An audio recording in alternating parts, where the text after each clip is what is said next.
Hello, I'm Johnny, and today we're reviewing a World War II animated film titled Barefoot Gen. Despite being an animated film, this is one of the best and most brutal tellings of the experience of civilians at Hiroshima after the nuclear bombing in August of 1945. On August 6, 1945, an atomic bomb was dropped on Hiroshima. 3 days later, another would be dropped on Nagasaki. At Hiroshima, it's estimated upward to 126,000 civilians were killed, along with another 20,000 soldiers. Among the civilians were, of course, women and children. Barefoot Gen shares this experience from the viewpoint of a young boy and his family. Though today the necessity of dropping 2 atomic bombs on Japan is still debated, Barefoot Gen does not seek directly to challenge the strategic value of the bombing. Rather, it most importantly highlights the gravity and weight of the event, telling a story of the absolute horror of atomic weapons. Barefoot Gen does not shy away from the brutality of the event, from the immediate effects of the explosion to battling radiation poisoning. The movie provides terrible details of the suffering that are quite graphic in the second half of the film.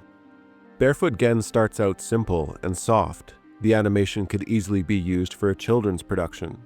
Much of the first half of the movie follows Gen's family, struggling with the food shortages suffered in Japan at the time.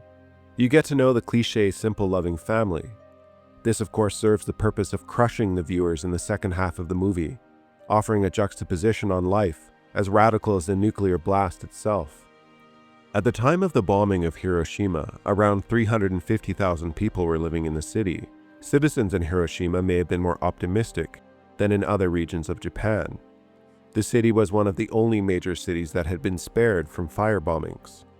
Despite being of tactical significance, it lacked key aircraft manufacturing industries that were a primary target for Bomber Command. Hiroshima would be chosen for nuclear destruction, in part because it was one of the few large cities undamaged by bombers, and would therefore test the effectiveness of the atomic bomb. Calling in Ola Gay. Weather's fair and clear over Hiroshima. You are go for bomb run. Roger, Easterly. Standing by to drop on target. Barefoot Gen's strength is in the lack of fluff. Character development is simply written, and there's little politics to the movie. It's just a raw telling of a child surviving a nuclear bomb. Even the simple animation perfectly displays just the right amount of horror and emotion, without any distracting prettiness in the artwork. For those wanting a more in-depth story, Barefoot Gen is loosely based on an autobiographical manga series of the same name. There's also a sequel, Barefoot Gen 2, which follows the same characters, trying to rebuild their lives while still dealing with the aftermath of the bombing. Alright, I'm Johnny. Thanks for watching. Do check out Barefoot Gen. It's not going to be for everyone. Some might find it simply too depressing, and some might not appreciate the animated format. Either way, it gives a very powerful message on the horrors of nuclear weapons. If you want to support the channel, give a like or subscribe, and we'll see you next time.